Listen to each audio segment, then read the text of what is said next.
નમસ્કાર મિત્રો, આપ જોઈ રહ્યા છો ગુજરાતી વાણી, હવામાનની સાચી માહિતી માટેનો આપણો વિશ્વસનીય ચેનલ. જો તમે હજી સુધી ચેનલને સબસ્ક્રાઇબ ના કર્યું હોય તો તુરંત કરો અને બેલ આઇકન દબાવો, જેથી નવી વિડીયોની નોટિફિકેશન સૌથી પહેલા મળે. ગુજરાતમાં એક સાથે 2 વાવાઝોડાનો ખતરો. આ જિલ્લામાં આવશે વરસાદ. અંબાલાલે કરી ભયાનક આગાહી. અંબાલાલ પટેલે વધુ એક આગાહી કરી છે. રાજ્યમાં બેવડી ઋતુની અનુભૂતિ થાય તેવી આગાહી કરવામાં આવી છે. ત્યારે 18 ઓક્ટોબરથી લઈ 21 ઓક્ટોબર સુધીમાં અરબ સાગરમાં ચક્રવાતની શક્યતા છે. આગામી 3 દિવસ બાદ દક્ષિણ ગુજરાતમાં વરસાદ પડી શકે છે. ગુજરાતના તાપી, નવસારી, ડાંગ, વલસાડમાં મધ્યમ વરસાદનું અનુમાન લગાવવામાં આવ્યું છે. તેમજ દમણ, દાદરા નગર હવેલીમાં પણ હળવા વરસાદની શક્યતા વ્યક્ત કરવામાં આવી છે. ગુજરાતના જાણીતા હવામાન નિષ્ણાંત અંબાલાલ પટેલ દ્વારા આગામી દિવસોમાં રાજ્ય અને દેશના હવામાનમાં મોટા પલટાની આગાહી કરવામાં આવી છે.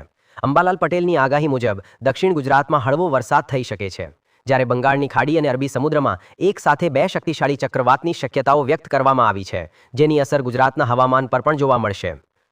તેમણે વધુમાં જણાવ્યું કે 19 ઓક્ટોબરના દિવસથી અરબી સમુદ્રમાં પણ વધુ એક વાવાઝોડું આકાર લેતું જોવા મળશે. બંગાળના ઉપસાગરના ચક્રવાતની અસરને કારણે અરબી સમુદ્રનું આ વાવાઝોડું પણ ભારે ચક્રવાતમાં ફેરવાઈ શકે છે. અરબી સમુદ્રનું આ ચક્રવાત પશ્ચિમ સૌરાષ્ટ્રથી દૂર રહીને રાજસ્થાન, ઉત્તર ભારતના ભાગોમાં જવાની શક્યતા રહેશે. જો કે હાલમાં તેના ચોક્કસ માર્ગ વિશે કંઈ કહી શકાય નહીં. આ ચક્રવાતની અસરને કારણે રાજસ્થાન, ઉત્તર ભારતના ભાગો અને ત્યારબાદ ઉત્તર ગુજરાતના ભાગોમાં પણ તેની અસર થઈ શકે છે. બંગાળ ઉપસાગરનો ચક્રવાત અને અરબી સમુદ્રના વાવાઝોડાની અસરને કારણે ગુજરાતનું હવામાન પલટાઈ જશે. અંબાલાલ પટેલની આગાહીઓને જોતા ગુજરાતના ખેડૂતો અને નાગરિકોને આગામી દિવસોમાં હવામાનની ગતિવિધિઓ પર સતત નજર રાખવા અને સાવચેત રહેવાની જરૂર છે.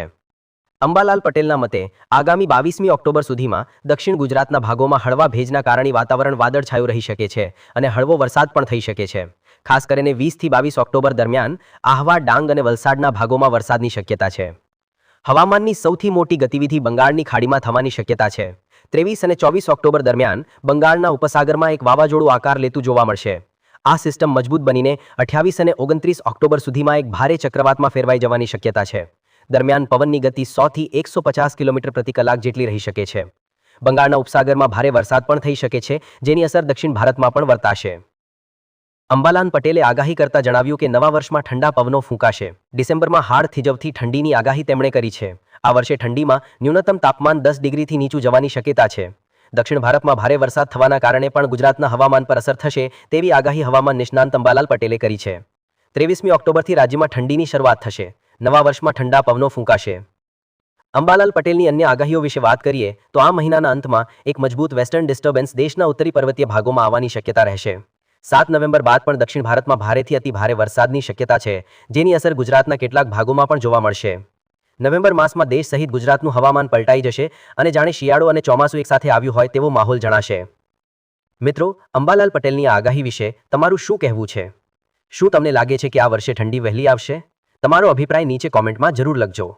જો વિડીયો પસંદ આવી હોય તો લાઇક કરો, શેર કરો અને બેલ ગુજરાતી વાણી ચેનલને સબસ્ક્રાઇબ કરવાનું ભૂલતા નહીં.